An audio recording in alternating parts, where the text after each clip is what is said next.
Ang mabigat at maruming paghaplos ng hinlalaki ng lalaki sa likod ng kanyang palad ang unang senyales ng panganib. Napakuyom si Ara sa kanyang tray, ang mga daliri niya ay namumuti sa pagkakakapit sa metal. Ngumiti siya, isang ngiting hindi umabot sa kanyang mga mata, isang ngiting sanay na siyang isuot gabi-gabi sa impyernong ito na tinatawag na Elysian Lounge. Isa pang ang bote ng pinakamahal niyong alak, Miss Beautiful, sabi ng lalaking nasa katanghalian na ang edad, lasing at mayabang. Hindi nito binibitawan ang kanyang kamay. At pagkatapos, samahan mo ako sa table ko. Mukhang kailangan mo ng kasama ngayong gabi. Isang pamilyar na kirot ang gumapang sa dibdib ni Ara. Hindi ito ang unang beses at alam niyang hindi rin ito ang magiging huli. Ito ang presyo ng kanyang trabaho. Ito ang kapalit ng pambayad sa sunod-sunod na bayarin sa ospital ng kanyang ina, sa mga utang na iniwan ng pagkalugi ng kanilang maliit na karinderya. Ang bawat ngiti, bawat tango, bawat pagtitiis sa mga bastos na customer na tulad nito ay isang hakbang palayo sa tuluyang pagkalubog. Para kay Mama, bulong niya sa sarili, isang mantra na paulit-ulit niyang sinasabi para lang malagpasan ang bawat oras. Dahan-dahan niyang sinubukang bawiin ang kanyang kamay. Okay po, sir. Dadalhin ko na po ang order niyo, sabi niya sa pinakamatinis at pinakamagalang na boses na kaya niyang tipunin. Ngunit lalong humigpit ang hawak ng lalaki. Huwag ka nang umalis. Dito ka lang sa tabi ko. Hinila siya nito palapit, at naamoy ni Ara ang pinaghalong amoy ng alak at mamahaling pabango. Isang amoy na nagpapaalala sa kanya ng lahat ng bagay na wala na siya.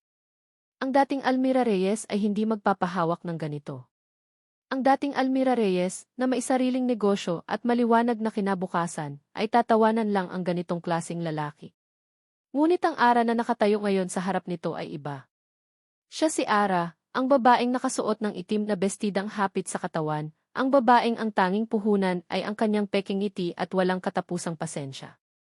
Sir, kailangan ko na pong kunin ang order ninyo. Pagpupumilit niya, nararamdaman na ang init ng pagkapahiya na umaakyat sa kanyang pisngi.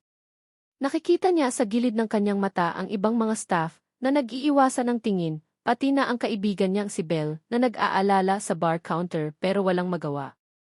Ang customer na ito ay isang malaking isda. Isang SFC na kayang magpaalis ng empleyado sa isang pitik lang ng daliri. Sabi ng dito ka lang, sigaw ng lalaki, at sa isang iglap ay tuluyan na siyang hinila nito paupo sa kandungan nito. Napatili si Ara sa gulat at pagkasuklam. Nagpumiglas siya, ngunit malakas ang lalaki. Naramdaman niya ang pagdampi ng mga kamay nito sa kanyang baywang. Ito na. Ito na ang kinatatakutan niya. Ang hangganan ng kanyang pagtitiis. Ano ba? Bitawan mo ako, sigaw niya, na wala na ang lahat ng pagkukunwari. Huwag ka nang maarte. Ngunit bago pa man may mangyari, isang tinig ang pumunit sa ingay ng musika at tawanan sa paligid. Isang tinig na malamig, makapangyarihan, at para kay Ara, mas masakit pa sa sampal. Sinabi niyang bitawan mo siya. Hindi iyon sigaw. Iyon ay isang utos. Natigilan ang lahat sa paligid ng kanilang mesa. Maging ang lasing na lalaki ay napabitaw kay Ara na parabang napaso. Dahan-dahang lumingon si Ara sa pinanggalingan ng boses, at ang kanyang paghinga ay tila ninakaw mula sa kanyang mga baga. Nakatayo doon, sa ilalim ng madilim na ilaw ng lounge, ang isang figura na pilit na niyang iwinawaksi sa kanyang alaala sa loob ng 3 taon. Nakasuot ito ng isang perpektong pagkakatahing itim na suit na sumisigaw ng yaman at kapangyarihan. Ang buhok nito ay maayos na nakasuklay paatras, at ang panga nito ay matigas. Ngunit ang mga mata nitong madilim at malalim ang nakapagpatigil sa pag-ikot ng mundo ni Ara. Ang mga matang iyon ay nakatitig hindi sa lasing na lalaki, kundi diretso sa kanya. Puno iyon ng isang emosyon na hindi niya mabasa, gulat, galit, at isang bagay na halos kamukha ng sakit. Liam Vince Costello. Ang kanyang dating amo. Ang kanyang dating asawa sa papel. Ang lalaking nag-angat sa kanya mula sa simpleng buhay, nagbigay sa kanya ng isang sulyap sa langit, at pagkatapos ay walang awang naghagis sa kanya, pabalik sa lupa. Napatayo si Ara, nanginginig ang mga tuhod.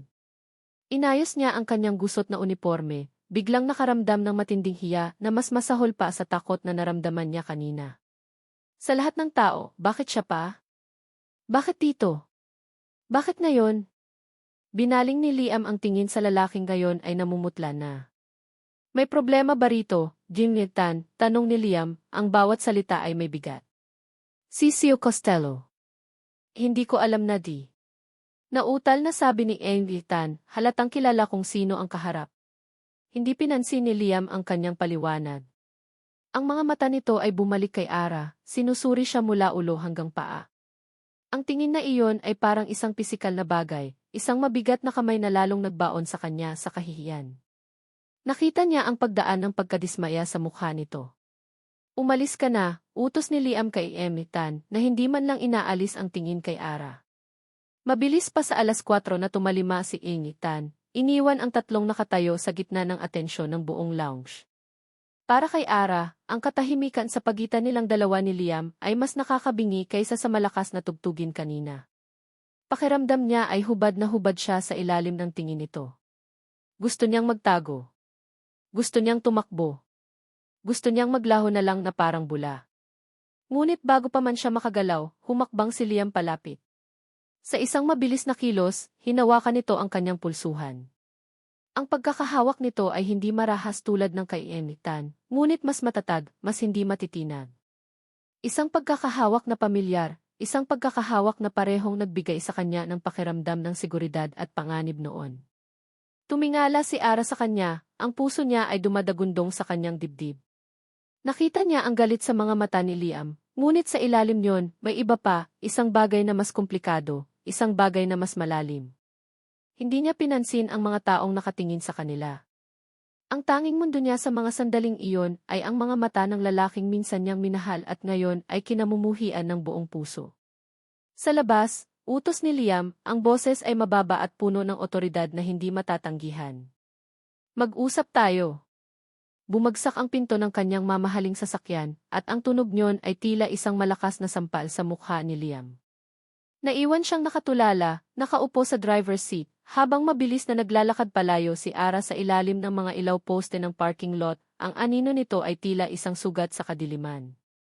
Ang mga salita nito ay umalinggaw sa kanyang isipan, paulit-ulit, bawat pantig ay isang hiwa sa kanyang budhi, mag-usap tayo. Anong kalokohan ang pumasok sa isip niya? Hinampas ni Liam ang manibela. Isang malutong na tunog ng katad at galit ang pumuno sa loob ng sasakyan. Galit hindi kay Ara, kundi sa sarili niya.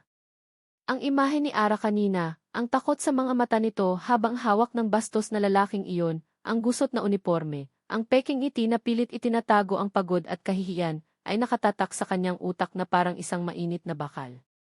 Ito ba ang nangyari sa kanya? Ang matalino at mayabang na Almira Reyes na nakilala niya, ang babaeng kahit sa gitna ng kanilang peking kasal, ay may dignidad at hindi matitinag na paninindigan, ay nagtatrabaho ngayon sa isang lugar kung saan binabastos siya ng mga lasing na mayayaman. Isang pamilyar na bigat ang dumagan sa kanyang dibdib.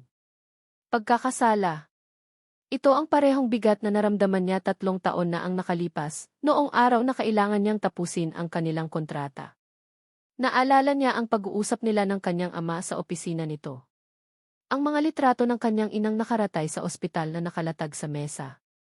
You will end this foolishness with that woman, sabi ng kanyang ama, ang boses ay walang emosyon ngunit puno ng bakal na otoridad. Your mother's heart can't take any more stress. Ang kasal ninyo ni Katrina ang tanging paraan para maging matatag ang Costello Group at ang Sandoval Corp. It's for the family. It's for your mother. Naging duwag siya. Sa takot na may mangyaring masama sa kanyang ina, sinunod niya ang kanyang ama. Tinapos niya ang lahat kay Ara sa isang malamig at mabilis na paraan. Hindi niya sinabi ang totoong dahilan. Inisip niya na mas madali para sa dalaga kung iisipin nitong isa lang itong simpleng transaksyon na natapos na. Isang malinis na paghihiwalay. Pero ngayon, habang minamaneho niya ang sasakyan at sinusundan mula sa malayo ang naglalakad na si Ara, alam niyang walang naging malinis sa ginawa niya.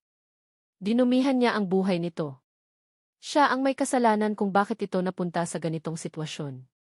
Ang pagkakita niya rito ngayong gabi ay hindi isang pagkakataon.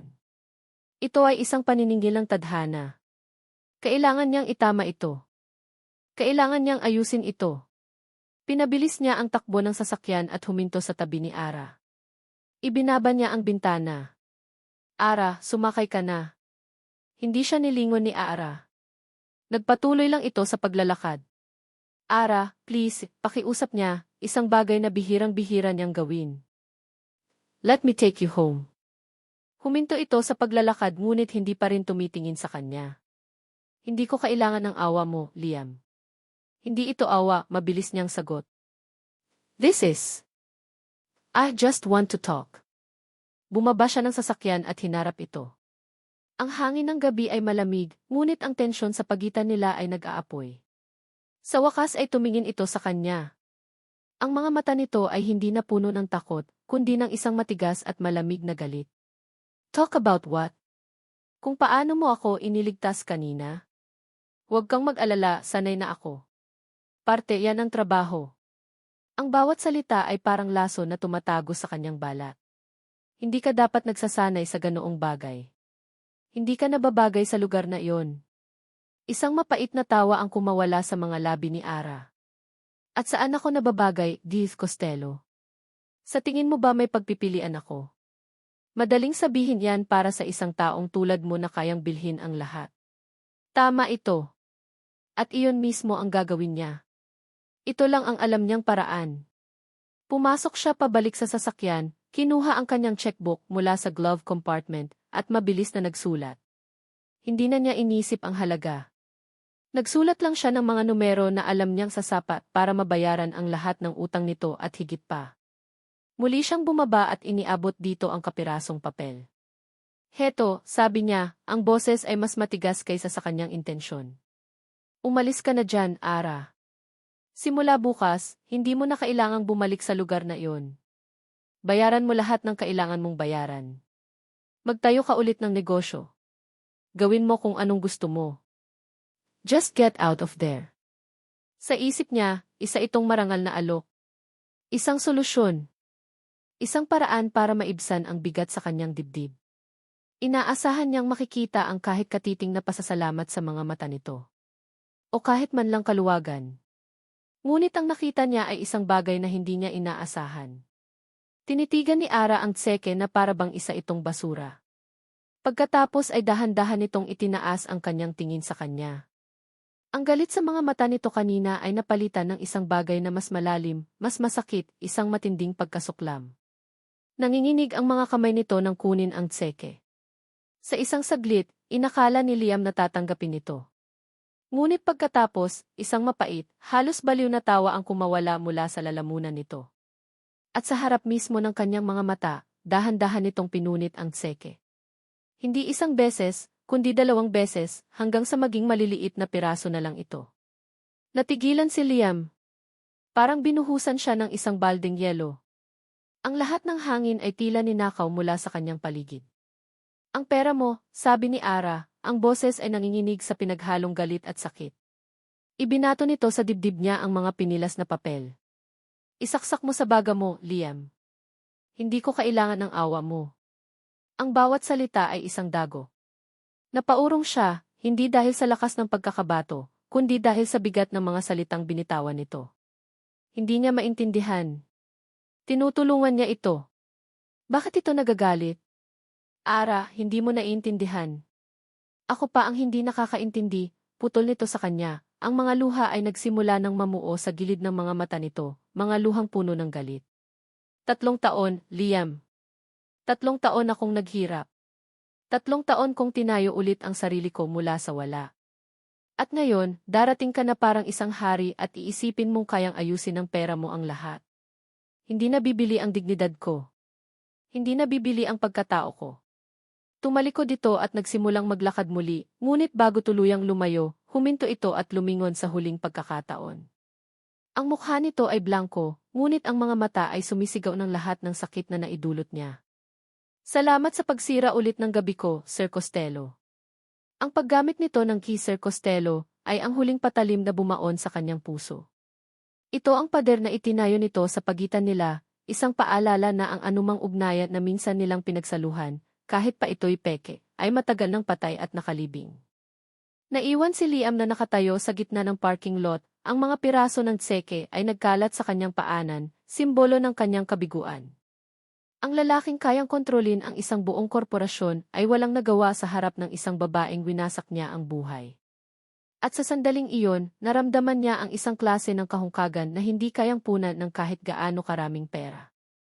Kinabukasan, ang bawat hakbang ni Ara papasok sa Elysian Lounge ay parang paglalakad sa isang executioner's block. Ang bigat ng gabi ay nakadagan pa rin sa kanyang mga balikat. Ang mga piraso ng tseking pinilas niya ay parang mga multo na sumasayaw sa kanyang isipan, at ang tingin ni Liam, ang pinaghalong galit, pagkadismaya, at isang bagay na hindi niya mapangalanan, ay paulit-ulit na bumabalik. Pagpasok niya sa staff locker room, sinalubong siya ng nag-aalalang mukha ng kanyang kaibigan na si Belle. "Bes, okay ka lang? Ano nang nangyari kagabi pagkatapos kayo hilahin ni Sir Pogi?" Bulong ni Belle, habang inaayos ang kanyang uniforme. Nagbuntong hininga si Ara, habang isinusuot ang sarili niyang unipormeng itim na para sa kanya ay simbolo na ng kanyang pagkakakulong. "Okay lang. Nag-usap lang." Isang pagsisinungaling. Paano niya sasabihin na ang lalaking iyon ay ang dating asawa niya sa papel? Paano niya ipapaliwanag na sinubukan siyang bilhin ito para lang umalis sa trabahong ito? Talaga? Kasi pinapatawag ka ni David Roldan sa opisina niya. At hindi maganda ang itsura niya kanina, sabi ni Belle, ang boses ay puno ng pag-aalala.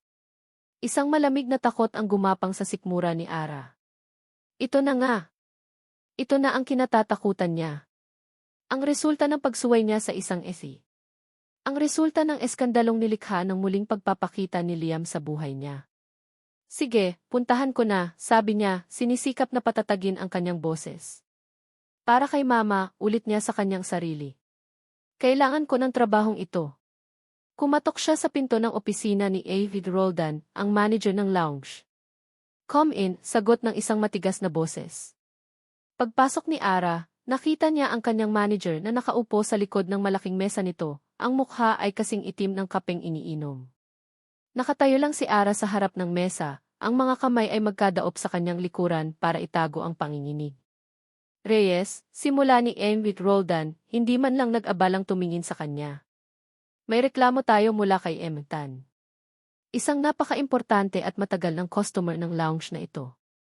Sabi niya, binastos mo raw siya. Gumawa ka ng eksena." "Sir, hindi po totoo yan. Siya po ang..." "Hindi ako interesado sa bersyon mo ng kwento," putol nito sa kanya, at sa wakas ay itinaas ang tingin, ang mga mata ay matalas. "Ang interesado ako ay ang katotohanang nawalan tayo ng isang malaking kliyente dahil sa iyo. At bukod doon, ang ECC ng Costello Group, si Liam Costello mismo, ay nasaksihan ang lahat. Alam mo ba kung gaano kalaking kahihiyan iyan para sa Elysian?" Napayuko si Ara. Ang bawat salita ay isang dagok sa kanyang dignidad. Pagkapahiya.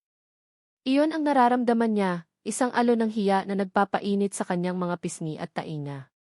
Siya ang biktima, ngunit sa mundo ng mga mayayaman at makapangyarihan, ang katulad niya ang laging nagiging kontrabida.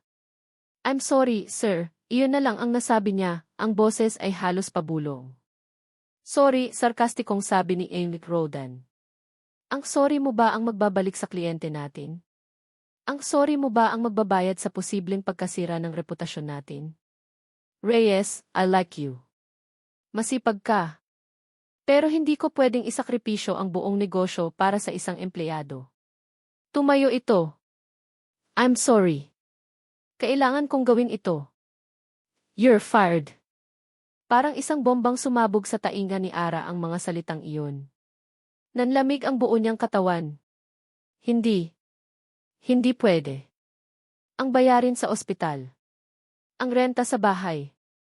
"Sir, please," pagmamakaawa niya, nawala na ang lahat ng pride. "Bigyan niyo po ako ng isa pang pagkakataon. Gagawin ko po ang lahat.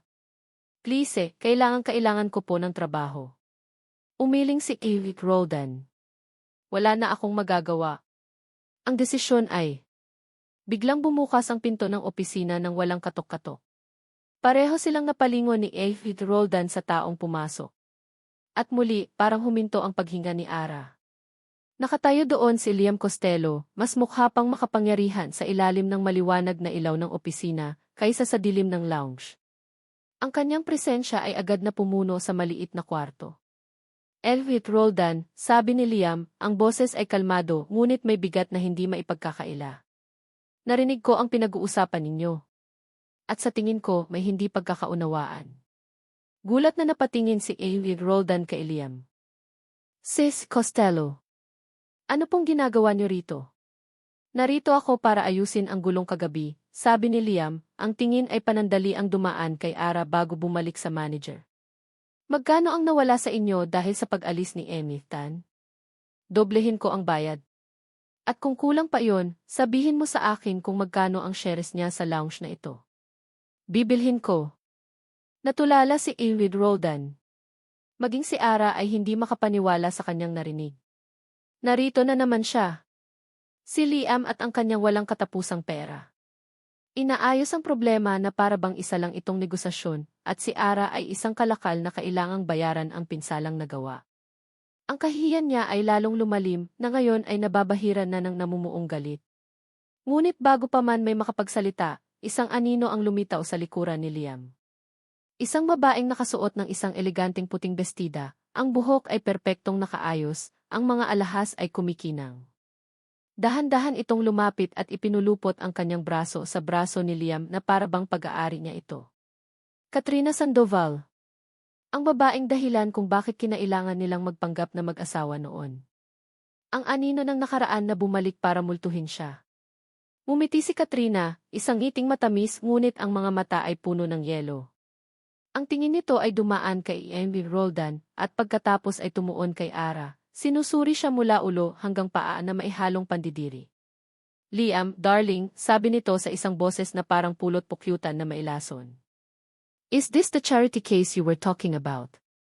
Ang mga salita ay tumama kay Ara na parang isang malakas na sampal. Charity case. Isang proyektong pangkawang gawa. Ganoon ang tingin sa kanya ng mga taong ito. Napakuyom ang mga palad ni Ara sa kanyang tagiliran. Gusto niyang sumagot, gusto niyang sumigaw, ngunit ang kanyang lalamunan ay tila may bumara. Nakita niya ang paninigas ng panga ni Liam, isang senyales na hindi nito nagustuhan ang sinabi ni Katrina. Katrina, this is not the place, mahinang sabi ni Liam. Ngunit hindi nagpatinag si Katrina.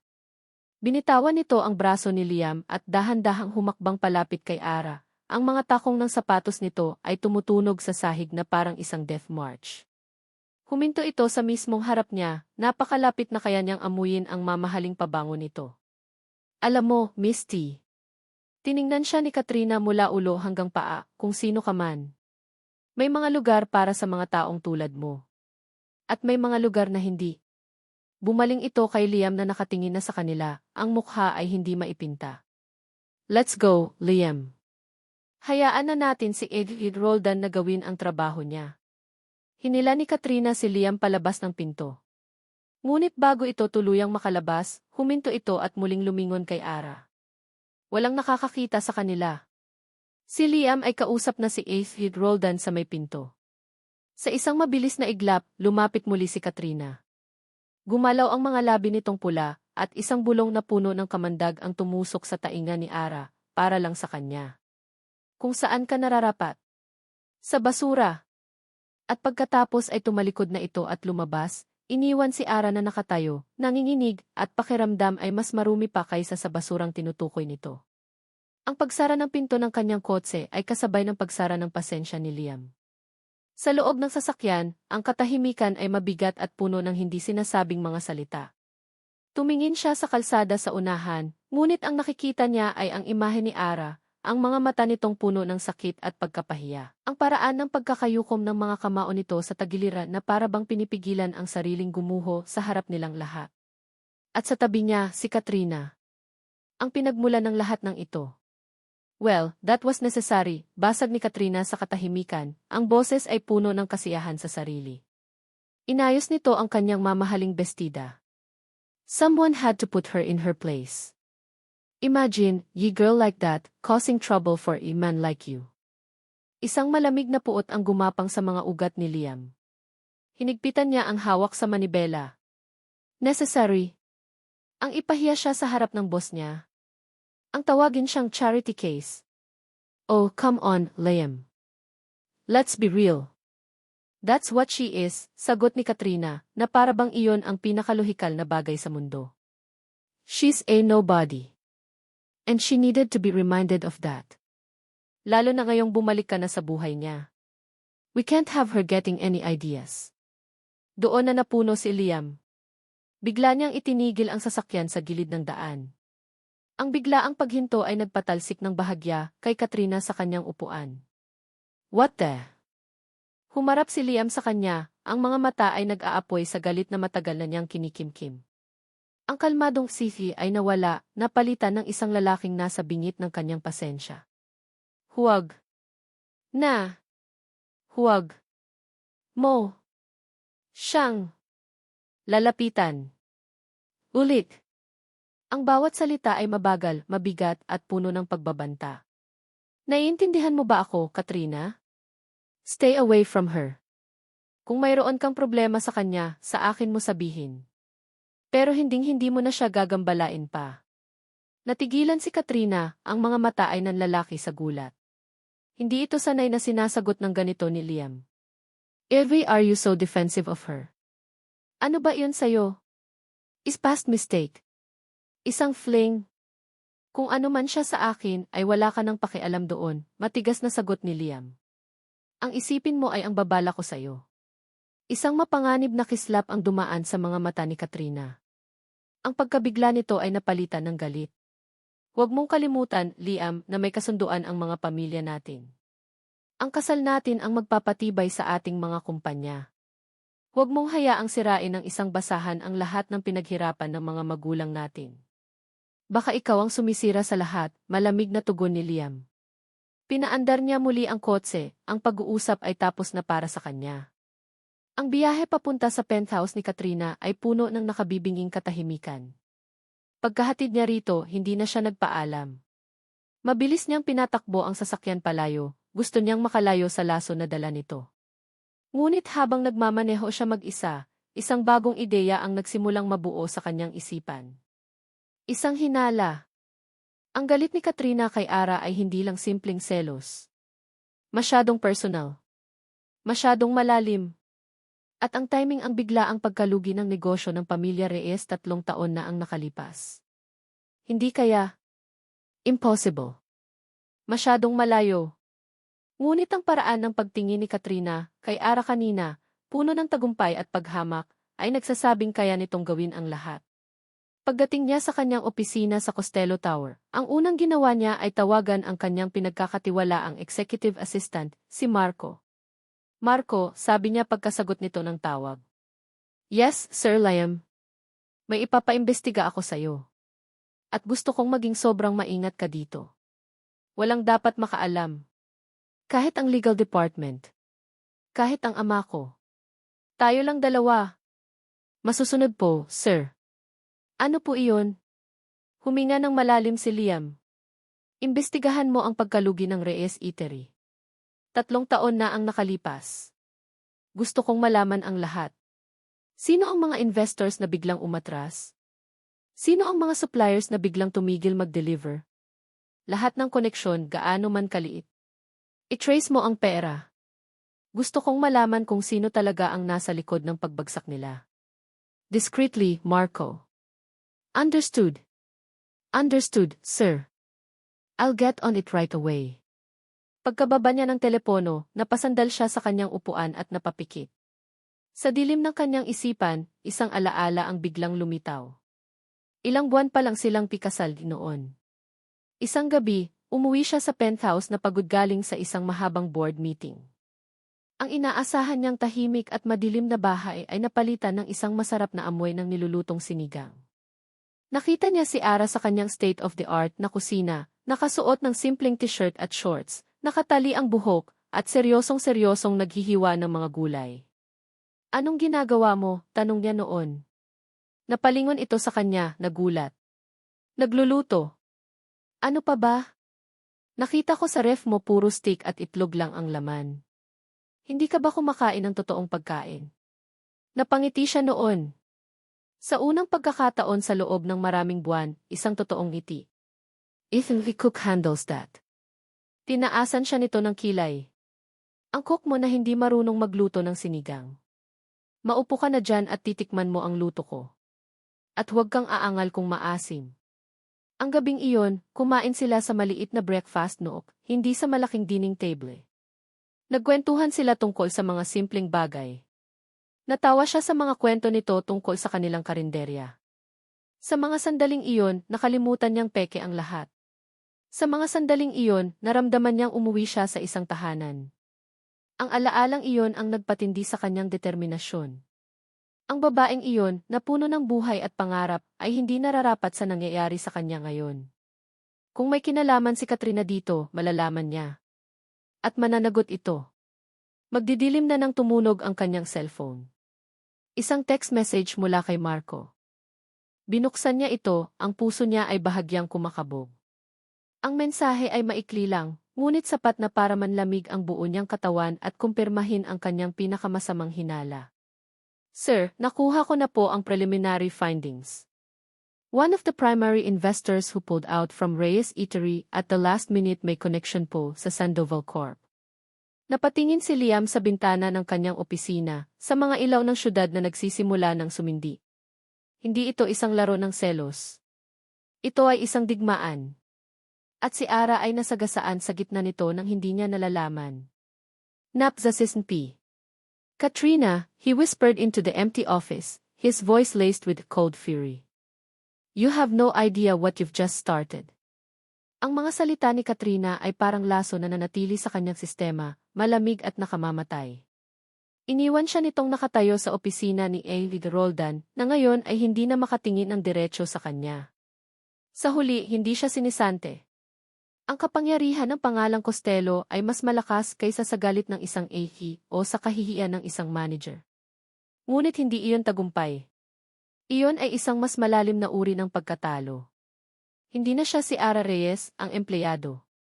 Siya na ngayon ang e-charity case ni Liam Costello. Isang problema na kailangang ayusin. Isang bagay na kailangang protektahan. Ang bawat araw na papasok siya sa Elysian Lounge ay isang paalala ng kanyang pagkakautang, hindi ng pera, kundi ng isang bagay na mas mahalaga, ang kanyang kalayaan. Ilang araw ang lumipas na parang isang mahabang, malabong panaginip. Iniwasan niya si Liam. Hindi niya sinasagot ang mga tawag nito. Ang mga text message nito ay hindi niya binubuksan. Nagtayo siya ng isang pader sa paligid ng kanyang sarili, isang pader na gawa sa pride at galit. Ngunit ang mga pader, gaano man katibay, ay kayang gumuho. At ang sa kanya ay nagsimulang gumuho sa isang tawag sa telepono sa kalaliman ng gabi. Hello? Ara, anak. Ang boses ng kanyang tiyahin sa kabilang linya ay nanginginig at puno ng pagkasindak. Ang nanay mo isinugod namin dito sa ospital. Inatake na naman sa puso. Ang sahig sa ilalim ng mga paa ni Ara ay tila nawala. Binitawan niya ang lahat ng kanyang ginagawa at sumugod sa ospital. Ang mga sumunod na oras ay isang paghahalo ng amoy ng antiseptic, ng mahinang tunog ng mga makina, at ng walang katapusang paghihintay. Sa awa ng Diyos, naagapan ang kanyang ina. Stable na ito, ngunit kailangan itong manatili sa para sa masusing obserbasyon. At kasama ng bawat pagtibok ng puso ng kanyang ina sa monitor ay ang paglobo ng kanilang bayarin. Habang nakaupo sa malamig na sahig ng pasilyo ng ospital, tinititigan ni Ara ang papel na ibinigay sa kanya ng billing section. Ang mga numero ay nagsasayaw sa harap ng kanyang mga mata. Partial bill pa lang iyon, pero sapat na para hindi siya makahinga. Saan siya kukuha ng ganito kalaking pera? Ang sahod niya sa lounge, kahit pagsama-samahin pa sa loob ng isang taon, ay kulang pa. Napayuko siya, isinubsob ang kanyang mukha sa kanyang mga palad. Naramdaman niya ang pag-init ng kanyang mga mata. Dito, sa tahimik na pasilyo ng ospital, sa wakas ay bumigay siya. Ang mga luhang matagal na niyang pinipigilan ay sunod-sunod na pumatak. Pakiramdam niya ay nag-iisa siya sa isang malawak na karagatan, at dahan-dahan siyang nalulunod. Delivery po para kay Imres Elena Reyes, B. Nag-angat ng tingin si Ara. Isang delivery boy ang may bitbit na isang malaking lona ng mga puting bulaklak. Mga puting rosas at lilis. Ang paborito ng kanyang ina. Sino po ang nagpadala? Tanong niya, naguguluhan. Wala pong pangalan, ma'am. Bayad na po, sabi ng lalaki bago magalang na umalis. Kinuha ni Ara ang maliit na card na nakasabit sa mga bulaklak. Binuksan niya ito. Walang sulat. Blanko. Sino ang magpapadala nito? Ang mga kamag-anak nila ay alam ang kanilang sitwasyon. Si Belle? Imposible, alam nitong mas kailangan nila ng pera kaysa bulaklak. Habang nakatitig siya sa mga bulaklak, isang pamilyar na anino ang tumabon sa kanya. Dahan-dahan siyang nag-angat ng tingin. Nakatayo sa harap niya si Liam. Ngunit hindi ito ang si Costello na nakita niya sa lounge o sa opisina. Ang lalaking nasa harap niya ngayon ay nakasuot lang ng simpleng itim na t-shirt at maong pants. Wala ang bakas ng arogansya sa kanyang mukha. Napalitan iyon ng pagod at isang bagay na halos kamukha ng pag-aalala. Agad na tumayo si Ara, ang kanyang mga pananggalang ay muling itinaas. Anong ginagawa mo rito? Paano mo nalaman? Hindi sinagot ni Liam ang kanyang tanong. Sa halip, itinaas nito ang isang paper bag na dala nito. Hindi ka pa kumakain. Hindi ito isang tanong. Ito ay isang pahayag. Busog ako, mabilis niyang sagot, kahit kumakalam na ang kanyang sikmura. Hindi nagpatinag si Liam. Umupo ito sa bakanting upuan sa tabi niya. Binuksan nito ang paper bag at inilabas ang isang container. Pagbukas nito, umalingasaw ang isang pamilyar at nakakaginhawang amoy. Lugaw. Mainit na lugaw na may itlog at mga piraso ng manok. Hindi ito tungkol sa pera, Ara, mahinang sabi ni Liam, na para bang nababasa ang isip niya. Inabot nito sa kanya ang isang kutsara. Kumain ka muna. Kailangan mo ng lakas. Tinitigan ni Ara ang lugaw, pagkatapos ay ang mukha ni Liam. Mayroong isang bagay sa kanyang mga mata, isang sinseridad na hindi niya nakita noon. Isang kahinaan. Ang pagod, gutom, at emosyonal na pagkabugbog ng mga nakaraang araw ay biglang bumuhos sa kanya. Wala na siyang lakas para makipagtalo. Wala na siyang lakas para magalit.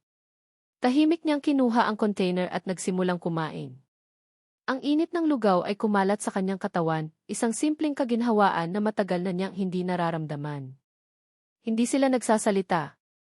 Walang usapan tungkol sa lounge, kay Katrina, o sa pera. Nakaupo lang sila doon, sa gitna ng tahimik na kaguluhan ng ospital, habang dahan-dahan niyang inuubos ang lugaw. Nang matapos siya, kinuha ni Liam ang walang lamang container at itinabi ito. Nananatili pa rin ang katahimikan. Napasandal si Ara sa pader, at naramdaman niya ang bigat ng kanyang mga talukap. Ang kanyang katawan, na sa wakas ay nakatanggap ng pagkain, ay nagsimulang humingi ng pahinga. Ilang beses siyang napapapikit. Pinipilit niyang labanan ang antok, ngunit ang kanyang ulo ay pabigat ng pabigat.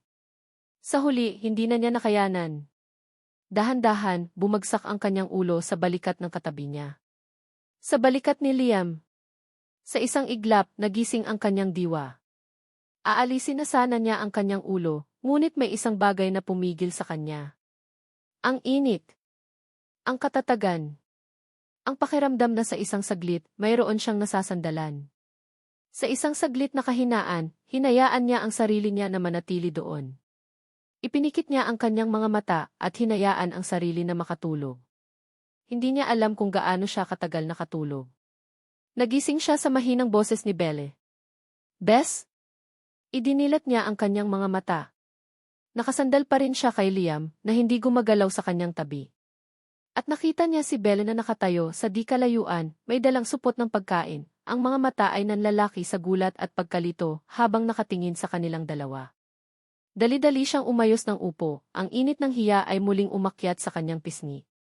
Ngumiti lang si Liam ng bahagya kay Belle, isang tahimik na pagbati. Bess, may bisita ka pala, sabi ni Belle, dahan-dahang lumapit. Okay ka lang? Okay lang, sagot ni Ara, umiiwas ng tingin. Ang pakiramdam ay awkward, ngunit mayroon ding isang maliit na kislap ng kilig. Hindi. Siguro ay kaginhawaan lang. Isang saglit na pag-asa na marahil ay nagbago na si Liam. Biglang nag-vibrate ang cellphone niya sa kanyang bulsa.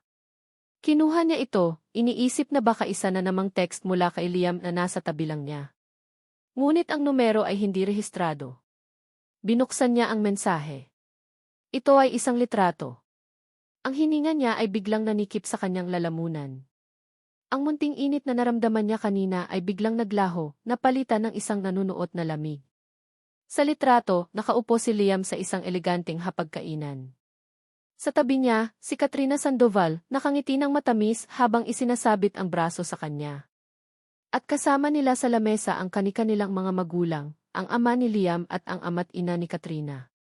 Mukha silang isang masayang pamilya, nagtatawanan, ang mga baso ng alak ay nakataas na para bang mayroong isang bagay na ipinagdiriwang. Ang damit na suot ni Liam sa litrato iyon din ang suot niya ngayon. Ang litrato ay kuha ngayong gabi. Ang hapunan ay isang perpektong pagtatanghal ng kasinungalingan. Nakaupo si Liam sa isang marangyang pribadong silid ng isang 5-star restaurant, napapaligiran ng mga taong pinakamakapangyarihan sa kanyang buhay, ang kanyang ama, si A.E. Sandoval, at ang asawa nito. At sa kanyang tabi, si Katrina, na gumaganap sa papel ng isang perpektong nobya, ang ngiti ay hindi nawawala sa kanyang mga labi. Ngunit ang isip ni Liam ay wala roon. Ang isip niya ay nasa isang malamig na pasilyo ng ospital, katabi ang isang babaeng nakatulog sa kanyang balikat, ang bigat nito ay parehong nagpapagaan at nagpapabigat sa kanyang dibdib. Ang amoy ng lugaw ay tila mas malakas pa kaysa sa mamahaling pagkain na nakahain sa harap niya. Kaya naman sa tingin namin, ito na ang perpektong panahon, narinig niyang sabi ni M.E. Sandoval na nagpabalik sa kanya sa kasalukuyan. The synergy between Costello Group and Sandoval Corp. is at its peak. It's time to solidify this partnership not just in business, but in family. Tumingin sa kanya ang kanyang ama, si M. Alberto Costello, ang mga mata ay matalas at nag-uutos. Your mother has been asking. Gusto na niyang makita ang apo niya bago pa si. Hindi na nito tinapos ang sasabihin, ngunit ang banta ay malinaw. Ang kalusugan ng kanyang ina, gaya ng dati, ang paksa na laging ginagamit laban sa kanya. Umiti si Katrina at hinawakan ang kanyang kamay sa ibabaw ng mesa. Ang paghawak nito ay malamig. We've waited long enough, darling. I think it's time. At doon na ibinagsak ng kanyang ama ang bomba. It's time to set the date, son. Sa susunod na buwan. Para matapos na ito. Isang nakabibinging katahimikan ang bumalot sa mesa. Lahat sila ay nakatingin sa kanya, naghihintay ng kanyang pagsang-ayon. Ang ngiti ni Katrina ay nananatiling perpekto, ngunit sa likod niyon, nakikita ni Liam ang isang kislap ng tagumpay. Ito ay isang bitag. Isang perpektong pagkakaorkestrang bitag, at siya ang hayop na nasa gitna. Naalala niya ang mukha ni Ara sa ospital, pagod, sugatan, ngunit may katatagan. Naalala niya ang pagkapahiya nito sa lounge. Naalala niya ang mga salita ni Katrina, kung saan ka nararapat. Sa basura. Isang bagay sa loob niya ang pumutok. Dahan-dahan niyang inalis ang kamay ni Katrina sa kanya. Kinuha niya ang kanyang baso ng tubig at uminom. Pagkatapos ay maingat niyang ibinaba ito sa mesa. No, sabi niya, ang boses ay kalmado ngunit mailamig na nagpatigil sa lahat. Nawala ang ngiti ni Katrina. What? Tumingin si Liam sa kanyang ama pagkatapos ay kay M. Sandoval. I said, no, walang kasal na magaganap. Hindi sa susunod na buwan. Hindi kailanman. Liam, ano nang pinagsasasabi mo? Galit na sabi ng kanyang ama. Tumayo si Liam. Sa kanyang pagkakatayo, bigla niyang sinagi ang kanyang baso, na naging dahilan para bumagsak ito sa sahig at mabasag. Ang tunog ay pumunit sa katahimikan ng silid. Tapos na ako sa larong ito. Tapos na ako sa pagsunod sa mga gusto ninyo.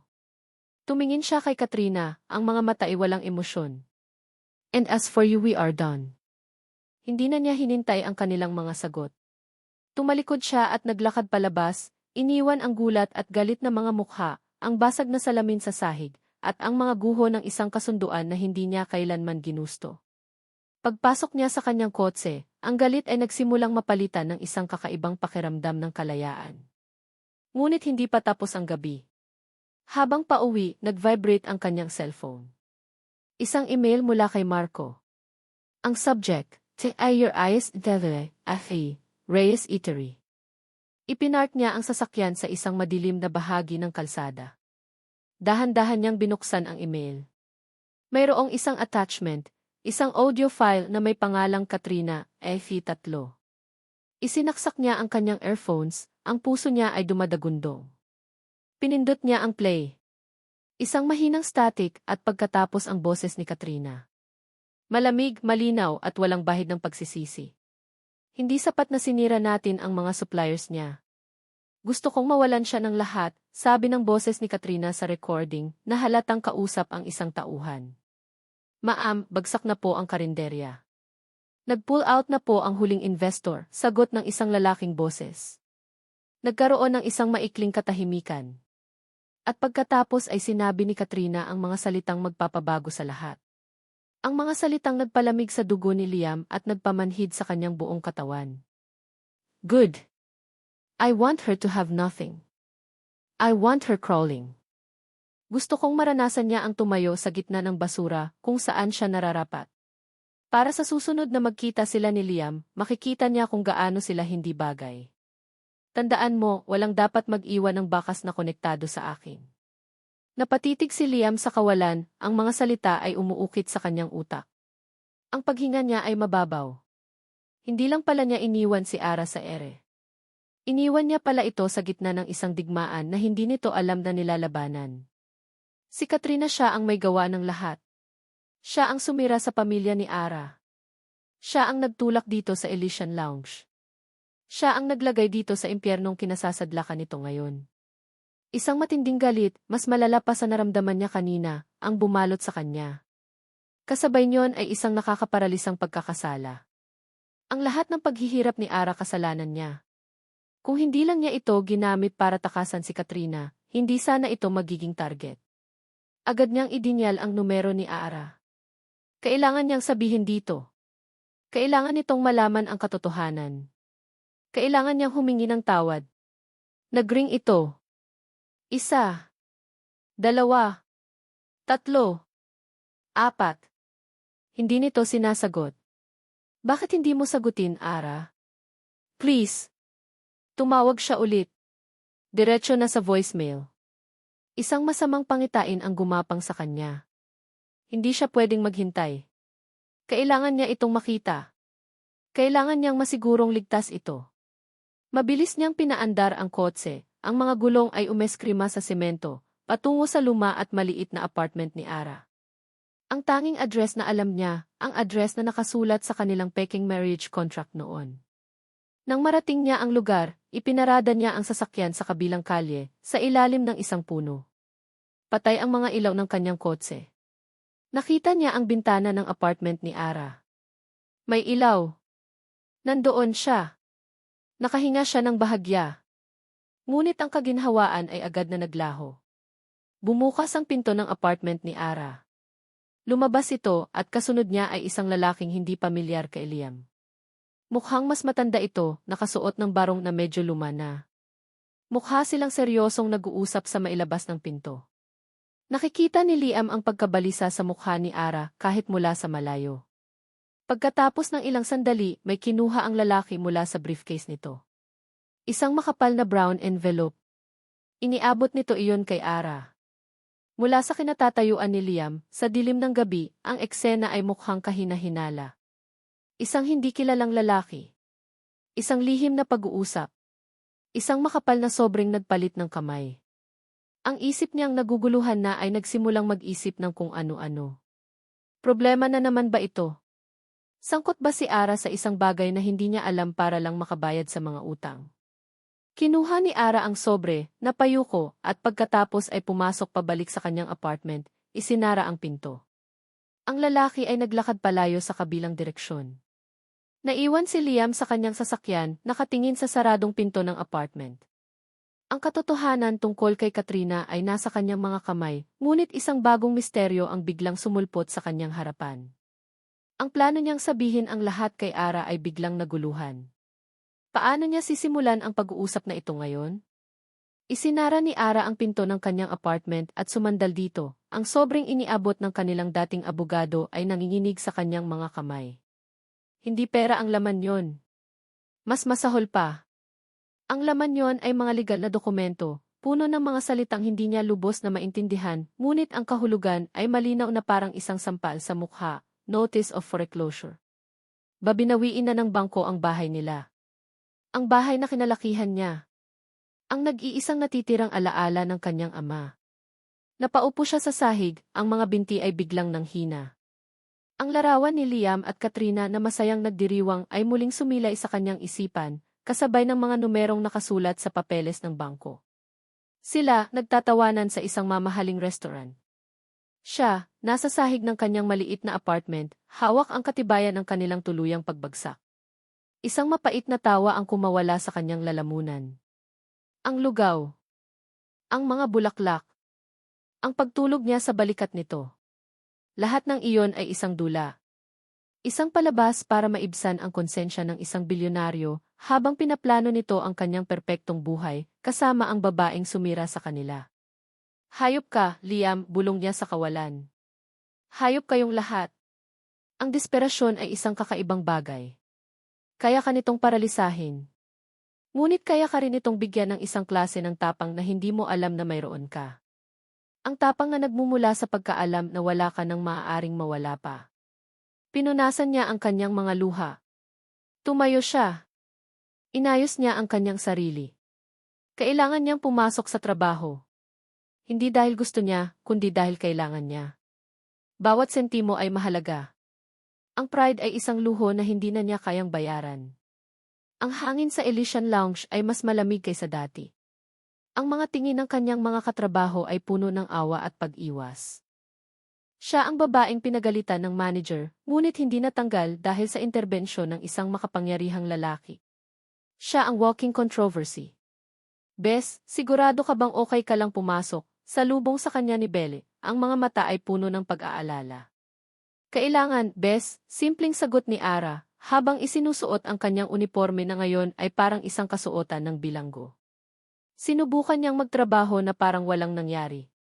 Iti dito, tango doon. Ngunit ang kanyang iti ay mas peke kaysa dati, at ang kanyang mga mata ay walang buhay. At sa kalagitnaan ng gabi, ang kanyang pinakamasamang bangungot ay naglakad papasok sa pinto. Si Katrina Sandoval, kasama ang dalawa pa nitong kaibigang sosyalera, ay umupo sa isa sa mga pinakamagandang mesa sa FE section. Ang seksyon na hawak ni Ara ngayong gabi. Naramdaman ni Ara ang panlalamig ng kanyang dugo. Sinadya ito. Alam niyang sinadya ito. Ara, tawag ni Amy Roldan sa kanyang earpiece. Table 7. Si Ma'am Sandoval. Handle it and for God's sake, be professional. Huminga ng malalim si Ara. Professional. Inayos niya ang kanyang uniforme at naglakad papunta sa mesa, ang kanyang tray ay tila isang kalasag. Good evening, Ma'am Sandoval. What can I get for you? Tanong niya, ang boses ay matatag kahit ang loob niya ay nagingit-ngit. Umiti si Katrina, isang ngiting mapang-asar. Oh, look who it is, girls. The charity case. Nagtawanan ang mga kaibigan nito. Gusto ko ng pinakamahal niyong champagne. At bilisan mo. Your time is more valuable than your entire salary. Utos ni Katrina, hindi man lang tumitingin sa kanya. Tumalikod si Ara, ang mga kuko ay bumaon sa kanyang mga palad. Huwag kang papatinag, Ara. Huwag mong ibigay sa kanya ang gusto niya. Kumuha siya ng isang bote ng champagne at 3 baso. Maingat siyang bumalik sa mesa. Habang binubuhusan niya ang baso ni Katrina, sinadya nitong igalaw ang kanyang siko, dahilan para matapon ang alak sa mamahalin nitong puting bestida. Oh my God! What did you do? Sigaw ni Katrina, tumayo ito na parabang napaso. You clumsy idiot! Tignan mo ang ginawa mo sa damit ko. This is hot culture. Agad na napunta ang atensyon ng buong lounge sa kanila. I'm sorry, Ma'am. It was an accident, sabi ni Ara, kahit alam niyang hindi. Accident? O sinadya mo dahil sa inggit, sigaw ni Katrina, ang mukha ay nagpapanggap na biktima. Hindi mo ba matanggap na kahit anong gawin mo, basura ka pa rin kumpara sa akin? Na si Liam, sa huli, ako pa rin ang pipiliin niya. Ang mga salitang iyon. Ang pagbanggit sa pangalan ni Liam. Iyon ang huling patak. Ang natitirang kontrol ni Ara ay biglang naglaho. Manahimik ka, mariing sabi ni Ara, ang boses ay mababa at puno ng galit. What did you say to me? Hamon ni Katrina, lumapit ito sa kanya. Sabi ko, manahimik ka. At pagkatapos, sa isang iglap na hindi inaasahan ni Ara, isang malakas na sampal ang dumapo sa kanyang pisngi.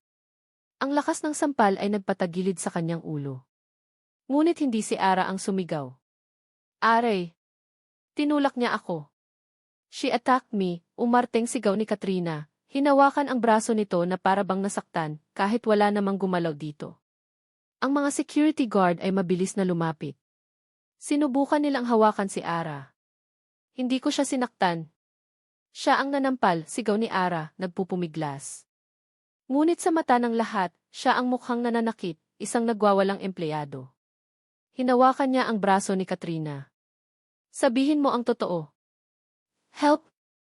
Security, get her off me.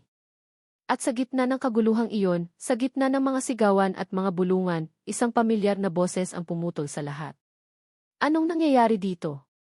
Napatigil si Ara. Dahan-dahan siyang lumingon sa pinto. Nakatayo doon si Liam. Ang mukha niya ay puno ng pag-aalala, ngunit nang makita niya ang eksena, si Ara na hawak-hawak ng dalawang security guard, mukhang galit na galit at nagwawala, habang si Katrina ay umiiyak sa isang sulok na parang isang kawawang biktima. Ang pag-aalala sa mukha ni Liam ay dahan-dahang napalitan. Napalitan ito ng isang bagay na mas masakit pa sa sampal ni Katrina. Pagkadismaya. Ang tingin na iyon ang pumatay sa kung anumang natitirang lakas sa loob ni Ara. Ang tingin na nagsasabing tama nga ang hinala ko. Gulo ka nga talaga. Binitawan siya ng mga guard. Si Athletes Roldan ay mabilis na lumapit, ang mukha ay pula sa galit at hiya. Tumingin ito kay Liam, kay Katrina, at pagkatapos ay sa kanya. Sa harap ng lahat, sa harap ni Liam, sa harap ng babaeng sumira sa buhay niya, ibinaba ni Athletes Roldan ang hatol. Pack your things, sabi nito, ang boses ay malakas at malinaw para marinig ng lahat. You're fired. Ang mga salitang "you're fired" ay hindi pumasok sa tainga ni Ara. Tila ba nasa ilalim siya ng tubig, ang lahat ng tunog ay malabo at malayo. Ang tanging malinaw sa kanya ay ang mukha ni Liam, ang pagkadismaya, ang pag-iling nito na parang isang ama na sumusuko na sa kanyang pasaway na anak. Hindi niya alam kung paano siya nakarating sa locker room. Hindi niya alam kung paano niya naipasok ang kanyang mga gamit sa isang maliit na paper bag. Ang alam niya lang, naglalakad na siya palabas ng Elysian Lounge, palabas ng gusaling sumisimbolo sa kanyang pagbagsak, sa huling pagkakataon. Habang naglalakad siya, nagsimulang pumatak ang ulan. Una, mahina lang na parang nakikidalamhati sa kanya ang langit. Pagkatapos ay unti-unting lumakas, isang malamig at walang awang buhos na bumabasa sa kanyang buhok, sa kanyang damit, sa kanyang kaluluwa. Ngunit hindi niya ito ininda. Nagpatuloy lang siya sa paglalakad, walang tiyak na direksyon. Saan siya pupunta? Wala na siyang trabaho. Malapit nang mawala ang bahay nila. Ang kanyang ina ay nasa ospital. Ang lalaking minsan niyang minahal ay naniniwalang isa siyang magulong babae. Wala na. Wala nang natira. Isang malakas na busina ang nagpatigil sa kanya. Isang pamilyar na itim na kotse ang huminto sa kanyang tabi. Bumukas ang pinto at lumabas si Liam, may hawak na payong. Ara, ano ba nang ginagawa mo? Sumakay ka na, sabi nito, sinisubukang payungan siya. Ngunit iwinaksi ni Ara ang payong. Ang patak ng ulan sa kanyang mukha ay nakatulong para itago ang mga luhang nagsisimula ng bumagsak. Umalis ka, sabi niya, ang boses ay walang buhay. Hayaan mo na ako. Hindi kita pwedeng hayaan. Tingnan mo ang sarili mo, basang-basa ka na. Pagpupumilit ni Liam, hinawakan siya sa braso. Nagpumiglas si Ara. Bakit? Dahil obligasyon mo ako. Dahil ako ang charity case mo. Tapos na, Liam. Fired na ako. Wala ka nang kailangang ayusin. Ang sakit sa kanyang dibdib ay napakabigat na halos hindi na siya makahinga. Ang lahat ng galit, pagkapahiya, at kawalan ng pag-asa ay nagsama-sama, naghahanap ng mapagbubuntunan. At si Liam ang nasa harap niya. Ara, hindi ganoon. May kailangan kang malaman, sabi ni Liam, ang boses ay puno ng pagkaapura. Ginagawa ko to para protektahan ka kay Katrina. Narinig ni Ara ang pangalan ni Katrina, at isang mapait, baliw na tawa ang kumawala sa kanyang lalamunan. Ang tawa ay naging isang hikbi. Proteksyon, tanong niya, tumingala siya sa langit na umiiyak, hinahayaan ang ulan na maghugas sa kanyang mukha. Iyan ba ang tawag mo sa ginawa mo? Ipinakita mo sa buong mundo na ako ang problema, na ako ang gulo, habang ang perpekto mong fiance ay nagpapanggap na biktima. Iyan ba ang proteksyon, Liam? Hindi mo naiintindihan. Si Katrina siya ang may kasalanan kung bakit ka nagkaganito. Sigaw ni Liam, ang desperasyon ay halata na sa kanyang boses. Siya ang sumira sa negosyo ninyo. May ebidensya ako, Ara. Maniwala ka sa akin. Tumigil sa pagtawa si Ara. Dahan-dahan siyang lumingon kay Liam, ang mga mata niya ay blanko, ngunit sa likod niyon ay isang bagyo ng emosyon. Kahit patotoo ang sinasabi nito, ano pa ang saysay? Huli na ang lahat. Kahit patotoo yan, ano pa ang mababago niyan, Liam? Mahinang tanong niya. Ang ulan ay patuloy na bumubuhos, na para bang isang kortina sa kanilang pagitan. Mababalik ba niyan ang negosyo namin? Ang bahay namin? Ang dignidad ko? Humakbang siya palapit, ang mga mata ay nakatitig sa kanya, mga matang puno ng sakit na matagal na niyang itinatago. Protection. Alam mo ba kung ano ang nawala sa kid noong bigla ka na lang nawala, Liam? Noong tinapos mo ang lahat sa isang malamig na text message at isang tseke na ipinadala mo sa bangko. Napalunok si Liam, natigilan sa bigat ng kanyang mga tanong. Hindi lang ang pangarap ko ang nawala sa kin, patuloy ni Ara, ang boses ay nagsimulang manginig. Hindi lang ang puso ko. Ang hangin sa pagitan nila ay tila mas lalong bumigat. Ang tanging maririnig ay ang bagsak ng ulan sa semento. Ang araw na iniwan mo ako, iyon din ang araw na dapat ay sasabihin ko sa'yo, nanginginig na sabi ni Ara. Naramdaman niya ang isang pamilyar na kirot sa kanyang sinapupunan, isang multo ng sakit na hindi kailanman nawala. Pero paano ko sasabihin? Tinapos mo na ang lahat. Para sa'yo, isa lang akong transaksyon na tapos na. Nakita niya ang pagkalito sa mga mata ni Liam. Hindi pa nito naiintindihan. At ang katotohanang iyon ay mas lalong nagpadurog sa puso ni Ara. Huminga siya ng malalim, hinugot ang lahat ng natitirang lakas. Kailangan nitong malaman.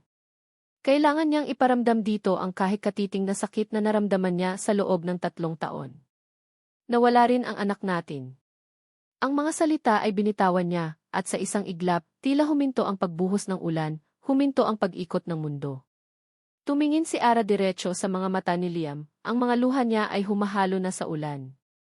Nakita niya ang dahan-dahang pagbabago sa mukha nito, mula sa pagkalito, patungo sa pagkabigla, at sa huli, sa isang uri ng sakit na hindi pa niya nakikita rito dati.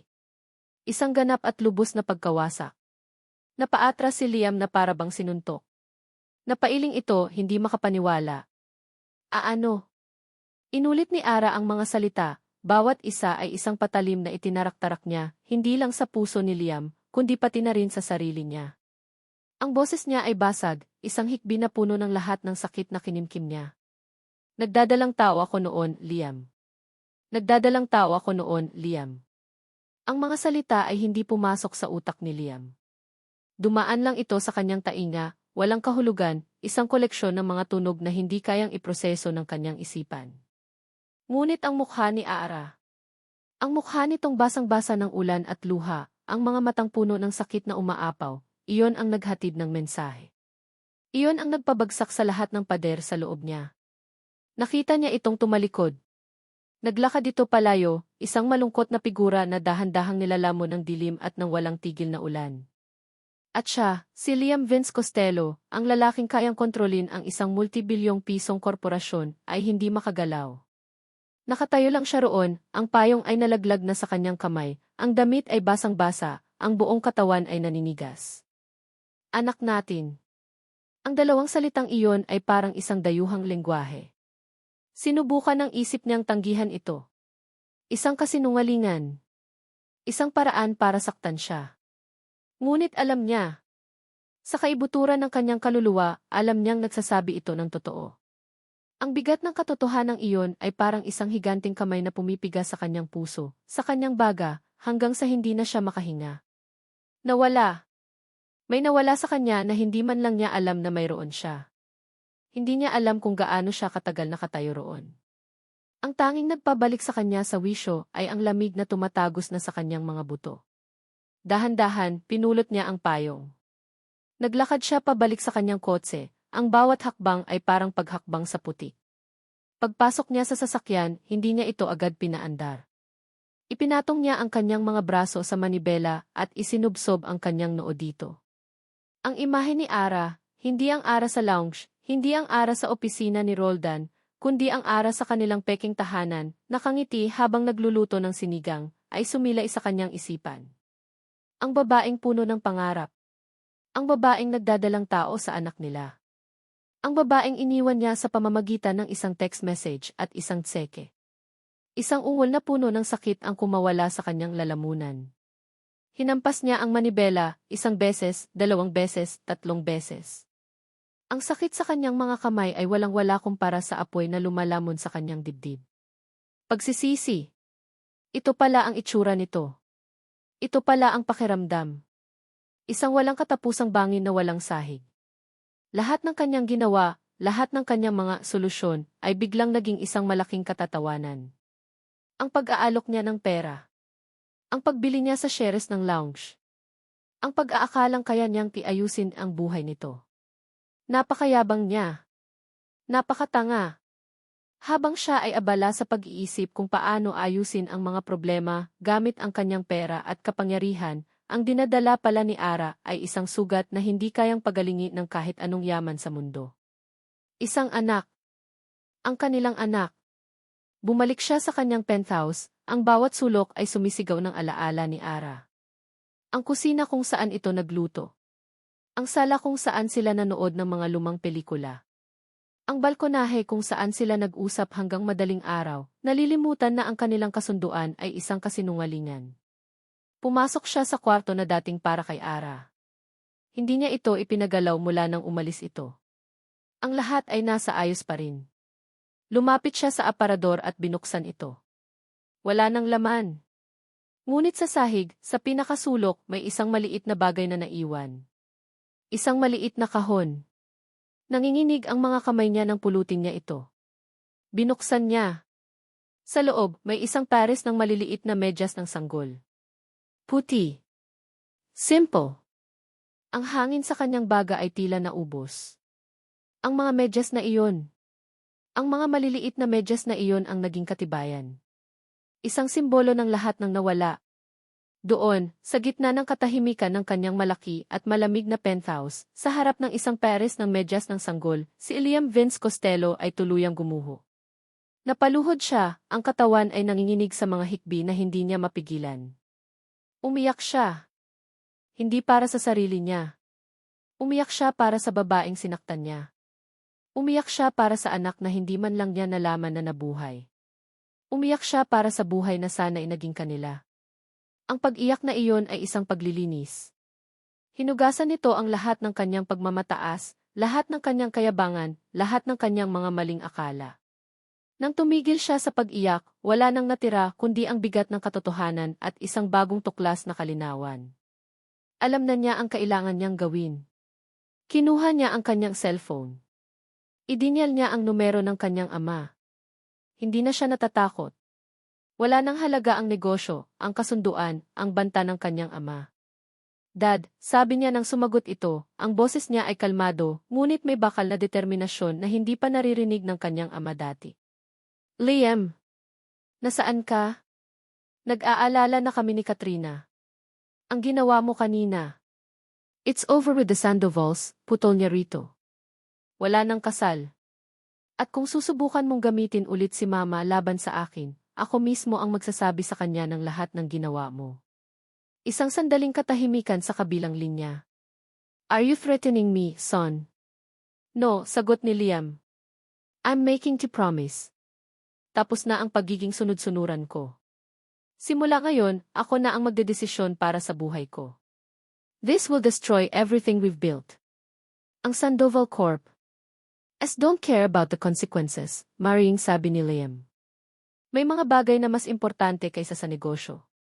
Ibinaba niya ang tawag bago pa man makasagot ang kanyang ama. Sa unang pagkakataon sa kanyang buhay, naramdaman niyang siya ang may kontrol. Tumayo siya. Ang kanyang mga mata ay napunta sa audio file na ipinadala ni Marco na nakasave pa rin sa kanyang cellphone. Ang boses ni Katrina. Ang ebidensya ng kanyang kasamaan. Kung saan ka nararapat. Sa basura. Isang malamig na galit ang pumalit sa kanyang kalungkutan. Hindi na ito tungkol sa paghihiganti. Ito ay tungkol sa katarungan. Katarungan para kay Ara. Katarungan para sa kanilang anak. Kinuha niya ang susi ng kanyang kotse. Nagpalit siya ng damit. Ang kanyang mga kilos ay mabilis at mailayunin. Habang naglalakad siya palabas ng kanyang penthouse, ang huling sinulyapan niya ay ang maliit na kahon na mailamang medyas. Isinara niya ang pinto, dala-dala hindi lang ang galit, kundi ang bigat ng isang pangako. Sumakay siya sa kanyang sasakyan. Ang ulan ay tumila na. Sa kanyang cellphone, nakita niya ang isang news alert, Sandoval Corp. To hold a press conference tomorrow for the new charity foundation. Ang ngiti ni Katrina ay nakapaskil sa anunsyo. Isang anghel sa mata ng publiko, isang demonyo sa likod ng mga kortina. Ipinasok niya sa Waze ang address ng venue ng press conference. Hindi na siya maghihintay. Kung kailangan niyang sirain ang isang kaharian para lang maibigay ang katarungan kay Ara, gagawin niya. Hinawakan niya ang kanyang cellphone, kung saan nakatago ang audio file, ang katotohanan. Dala ang bigat ng kanyang pagsisisi at ang apoy ng kanyang determinasyon, mabilis niyang pinaandar ang kotse patungo sa pagtutuos na matagal nang dapat mangyari. Ang apartment ni Ara ay isang kulungan ng katahimikan. Nakaupo siya sa gilid ng kanyang kama, nakatingin sa kawalan. Ang sobre mula sa bangko ay nakapatong sa maliit na mesa, hindi pa rin bukas, ngunit ang bigat nito ay parang isang malaking bato sa kanyang dibdib. Simula ng gabing iyon sa ilalim ng ulan, ang mundo niya ay nawalan ng kulay. Ang sakit ng kanyang rebelasyon ay napalitan ng isang malawak at nakakamanhid na kahungkagan. Isang katok sa pinto ang pumunit sa katahimikan. Alam niyang si Belle iyon. Siya lang naman ang palaging nandyan. Bes, buksan mo to, sabi ng boses sa labas. Dahan-dahan siyang tumayo at binuksan ang pinto. Pumasok si Belle, ang mukha ay pinaghalong awa at isang kakaibang pagkaapura. Kumain ka na ba? Tanong ni Belle, inilapag ang isang supot ng pagkain sa mesa. Umiling lang si Ara. Nagbuntong hininga si Belle. Ara, kailangan mong lumaban. Hindi pwedeng ganito. Laban, mapait nang umiti si Ara. Para saan pa, Bes? Wala na. Talo na ako. Hindi pa, mariing sabi ni Belle. Kinuha nito ang kanyang cellphone. May kailangan kang makita. Noong isang araw, pagkatapos ng gulo sa lounge, may nag-email sa akin. Isang reporter na dati kong katrabaho. Nag-imbestiga siya sa mga Sandoval, at nang marinig niya ang nangyari sa iyo, sinabi niyang baka konektado ang lahat. Kinakabahan na ipinakita ni Belle ang screen ng cellphone kay Ara. Ito ay isang article mula sa isang independent news site. Ang headline ay malaki at nakakagulat, pagkalugi ng AFA, maliit divine negosyo, may kinalaman ba ang shadow tactics ng Sandoval Corp? Nagsimulang basahin ni Ara. Ang mga salita ay tumago sa kanya na parang mga bubog. Nakasulat doon na may mga dokumento at testimonya mula sa mga hindi nagpakilalang source kung paano sistematikong sinisira ng Sandoval Corp. Ang mga maliliit na kakumpetensya sa pamamagitan ng pag-pressure sa mga suppliers at pag-atras ng mga investor sa huling sandali. At sa gitna ng article, may isang case study, isang maliit na karinderya na biglang nawalan ng lahat. Reyes Eatery. Ang negosyo nila. Bestie. Nanginginig na sabi ni Ara. Basahin mo pa, utos ni Belle. Nakalagay sa article na ang biglaang pag-atras ng kanilang pinakamalaking investor noon ay direktang konektado sa isang shell company na pag-aari ng isang subsidiary ng Sandoval Corp. Ang sinabi ni Liam. Si Katrina siya ang may kasalanan kung bakit ka nagkaganito. Bes, sabi ni Ara, ang mga luha ay nagsimula na namang mamuo sa kanyang mga mata. Totoo-totoo lahat ng sinabi niya. Sabi ni Belle, ang boses ay seryoso. At hindi lang yan. Tignan mo to.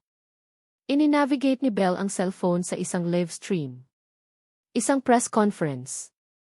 Sa entablado, nakatayo si Katrina Sandoval, maganda at eleganteng-elegante, nagsasalita tungkol sa bago nilang charity foundation. Dahil naniniwala kami sa Sandoval Corp. Na ang pagtulong sa mga kapuspalad ay hindi lang isang obligasyon, kundi isang pribilehiyo. At doon, mula sa gilid ng entablado, isang anino ang naglakad papasok sa liwanag. Napatakip ng bibig si Ara. Si Liam. Liam. Ang mga ilaw ng kamera ay nakakasilaw. Ang mga bulungan ng mga reporter ay parang isang koro ng mga bubuyog. Ngunit para kay Liam, ang lahat ng iyon ay ingay lang sa background. Ang kanyang mga mata ay nakatuon sa isang tao lamang, si Katrina, na nakatayo sa entablado, nagpapanggap na isang santa. Naglakad siya ng may kalmadong determinasyon. Ang mga security guard na sinubukang humarang sa kanya ay napaatras nang makita kung sino siya. Hindi siya tumigil hanggang sa makarating siya sa paanan ng entablado. Natigil sa pagsasalita si Katrina nang makita siya. Ang perpektong ngiti nito ay bahagyang natigilan. Liam? Darling, what are you doing here? This is a surprise. Umakyat si Liam sa entablado. Kinuha niya ang isa pang mikropono mula sa lectern. Good morning, everyone, sabi niya sa mga manonood, ang boses ay malinaw at matatag. Isway apologies for the interruption. Tumingin siya kay Katrina, na ngayon ay halatang kinakabahan na. May idadagdag lang ako sa sinabi ni Sandoval tungkol sa kanyang charity work. Isang senyas mula sa mga mata ni Liam at ang lahat ng atensyon ay nasa kanya. Inilabas niya ang kanyang cellphone at ikinonekta ito sa sound system ng venue gamit ang isang maliit na cable na inihanda niya. Isang teknisyan ang sinubukang pigilan siya, ngunit isang tingin lang mula kay Liam ay sapat na para mapaalis ito. I think it's important for everyone to know the true extent of Sandoval's passion for helping those in need, sabi ni Liam, ang bawat salita ay may dain. At pinindot niya ang play. Sa una, static lang. Pagkatapos, ang boses ni Katrina, malamig, malupit, at hindi mapagkakamalan, ay pumuno sa buong function hall. Good. I want her to have nothing. I want her crawling. Gusto kong maranasan niya ang tumayo sa gitna ng basura kung saan siya nararapat. Isang kolektibong paghinga ng gulat ang maririnig mula sa mga audience. Ang mga kamera ay nagsimulang mag-flash ng walang tigil. Tumingin si Liam sa mukha ni Katrina. Ang kulay nito ay nawala. Ang mga mata nito ay nanlalaki sa takot at hindi makapaniwala. Ang maskara ay tuluyan ng natanggal. Tandaan mo, walang dapat mag-iwan ng bakas na konektado sa akin. Nang matapos ang recording, isang nakabibinging katahimikan ang bumalot sa silid. Pagkatapos, parang isang bombang sumabog. Ang mga reporter ay nagsigawan ng mga tanong.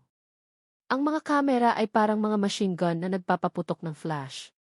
Si Sandoval ay sumugod paakyat ng entablado, sinisubukang patayin ang mikropono. No comment. This is set up. Ngunit huli na ang lahat. Ang pinsala ay nagawa na. Tumingin si Liam sa huling pagkakataon kay Katrina. Nakatayo lang ito roon, paralisado, nalulunod sa kahihiyan at sa mga ilaw ng kamera na dati minahal niya. Walang sinabi si Liam. Hindi na kailangan. Tumalikod siya at naglakad pababa ng entablado, dumaan sa nagkakagulong mga tao na parang hindi niya sila nakikita. Habang naglalakad siya palabas ng hotel, papalayo sa kaguluhang nilikha niya, ang tanging nasa isip niya ay si Ara. Ito ang katarungan. Ngunit alam niyang hindi nito mabubura ang sakit. Hindi nito maibabalik ang nawala. Nang makalabas siya sa sariwang hangin, nag-vibrate ang kanyang cellphone sa kanyang bulsa. Kinuha niya ito, inaasahan na tawag mula sa kanyang ama o sa isang abogado. Ngunit ang nakita niya ay isang text message. Mula sa isang numerong hindi niya inaasahan, ngunit kilalang-kilala niya. Isang maikling mensahe lang. Dalawang salita na nagpatigil sa kanyang paghinga at nagbigay ng isang maliit, nanginginig na kislap ng pag-asa sa gitna ng pagkawasak. Galing kay Ara. Nasaan ka? Sinabi ni Ara na magkita sila sa may baywalk, malapit sa dagat. Isang lugar na pampubliko, ngunit may sapat na espasyo para sa dalawang taong kailangang mag-usap ng walang nakakarinig. Habang naghihintay siya, pinanood niya ang dahan-dahang paglubog ng araw. Ang langit ay nagiging isang kanvas ng kulay kahel at lila. Ang hangin mula sa dagat ay malamig at maalat, parang amoy ng mga luhang natuyo. Nakita niya si Liam na naglalakad palapit. Ang lalaking sumira sa press conference kanina ay wala na. Ang lalaking nasa harap niya ngayon ay mukhang pagod, ang mga balikat ay bahagyang nakayuko, ang mga mata ay puno ng mga emosyon na hindi na nito sinusubukang itago. Tumigil ito ilang talampakan ang layo mula sa kanya, na para bang hindi sigurado kung may karapatan ba itong lumapit pa. Sa loob ng ilang sandali, nakatayo lang sila roon, ang tanging ingay ay ang alon na humahampas sa pader at ang sigaw ng mga ibon sa malayo. Nakita ko, basag ni Ara sa katahimikan, ang boses ay mahina. Nakita ko ang ginawa mo.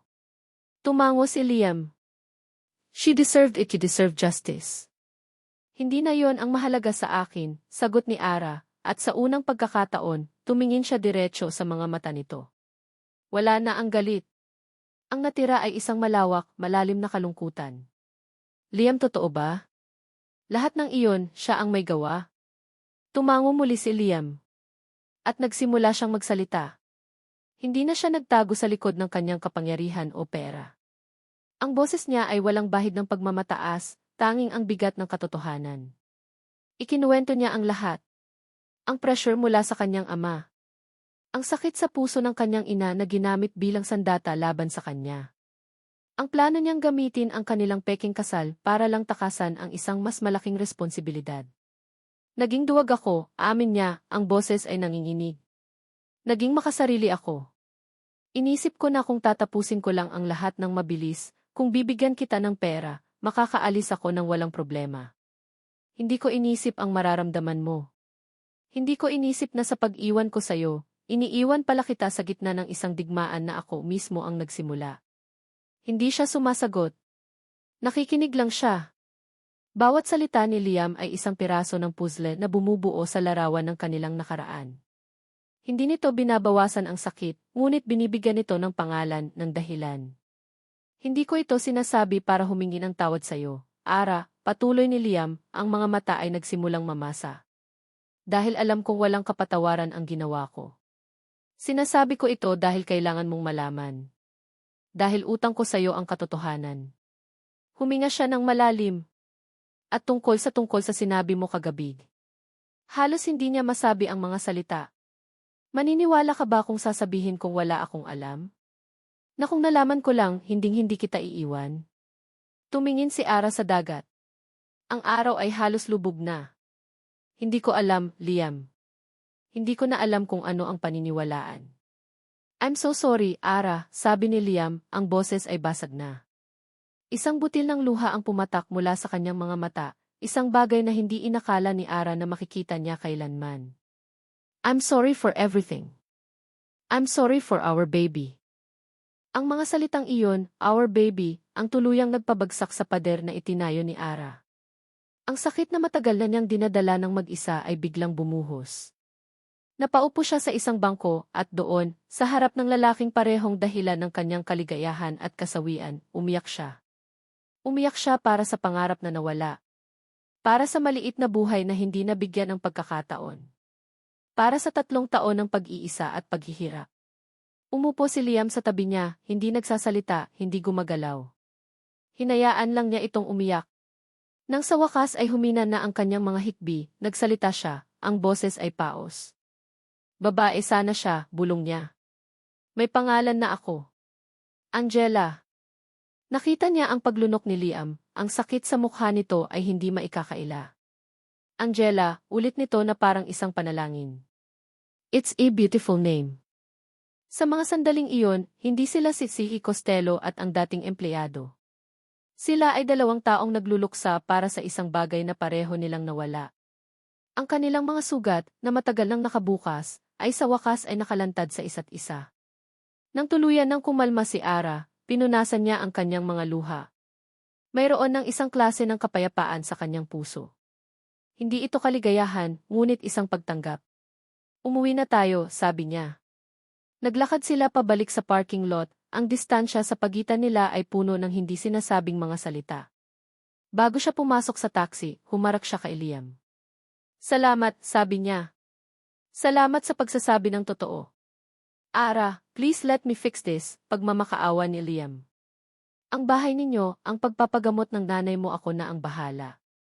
Umiling si Ara, isang maliit ngunit matatag na pag-iling. Sa unang pagkakataon sa loob ng maraming buwan, isang tunay na kislap ng dating Almira Reyes ang lumabas. Hindi, Liam. Ako na ang bahala. Kaya ko to.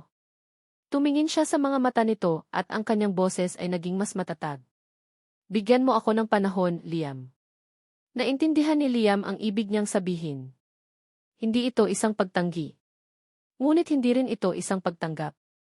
Ito ay isang kahilingan para sa espasyo. Panahon para sa sarili ko, dagdag ni Ara. Panahon para pagalingin ang sarili ko. Panahon para buuin ulit ang sarili ko nang walang tulong mo.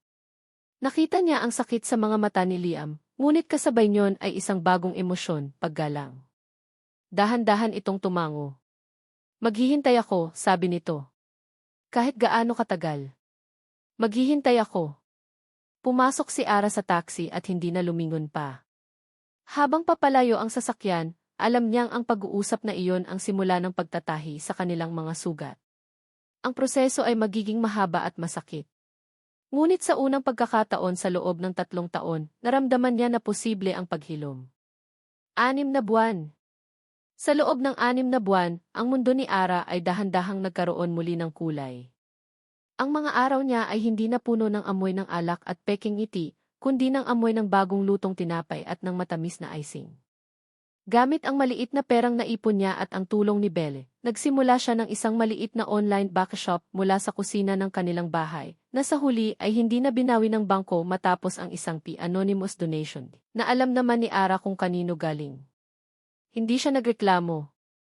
Tinanggap niya ito hindi bilang isang charity, kundi bilang isang bayad pinsala, isang unang hakbang sa paghilom. Pinangalanan niyang Key Angela Streets ang kanyang backshop. Bawat cupcake, bawat cookie, bawat cake na ginagawa niya ay isang alay sa alaala ng kanyang anghel. Ang pagmamasa ng harina ay naging kanyang terapiya. Ang pagdekorasyon ng mga cake ay ang kanyang paraan ng pagpipinta muli ng kulay sa kanyang buhay. Ang kanyang ina ay nakalabas na ng ospital at unti-unti nang lumalakas, masaya itong tumutulong sa pag-aasikaso ng mga order. Nakabalik na ang mga ngiti sa kanilang tahanan, mga ngiting totoo at hindi na kailangang pilitin. Sa loob ng 6 na buwang iyon, tinupad ni Liam ang kanyang pangako. Hindi na ito tumawag o nag-text. Hindi na ito nagpakita. Ngunit alam ni Ara na nandyan lang ito. Minsan, may magpapadala ng isang bagong oven. Minsan, isang set ng mamahaling baking tools. Laging galing sa isang secret admirer. Mumingiti na lang si Ara. Ito ang paraan ni Liam ng pagtulong nang hindi nakakasakit sa kanyang pride. Isang paraan ng pagpapakita ng suporta mula sa malayo. Isang hapon, habang abala si Ara sa pagdekorasyon ng isang free-tiered wedding cake, isang pamilyar na boses ang narinig niya mula sa may pinto. Mukhang masarap yan. Napatigil si Ara. Ang puso niya ay biglang kumabog ng mabilis. Dahan-dahan siyang lumingon. Nakatayo doon si Liam. Nakasuot lang ito ng simpleng polo shirt at pantalon. Wala na ang anino ng makapangyarihang si. Ang nasa harap niya ay isang lalaking mukhang payapa, ang mga mata ay puno ng init at isang ngiti na hindi pa niya nakikita dati. Liam, iyon lang ang nasabi niya. Ngumiti ito. Mukhang abala ka. Medyo, sagot ni Ara, pinunasan ang kamay na may icing sa kanyang apron. Ano nang ginagawa mo rito? Customer, simpleng sagot nito, lumapit ito sa counter. Gusto ko sanang mag-order. Tinaasan siya ng kilay ni Ara, isang kilos na pamilyar sa kanilang dalawa. Anong order? Gusto kong mag-order ng tawad, mahinang sabi nito. At ng isang pagkakataon. Mayroon ba kayo niyan sa menu?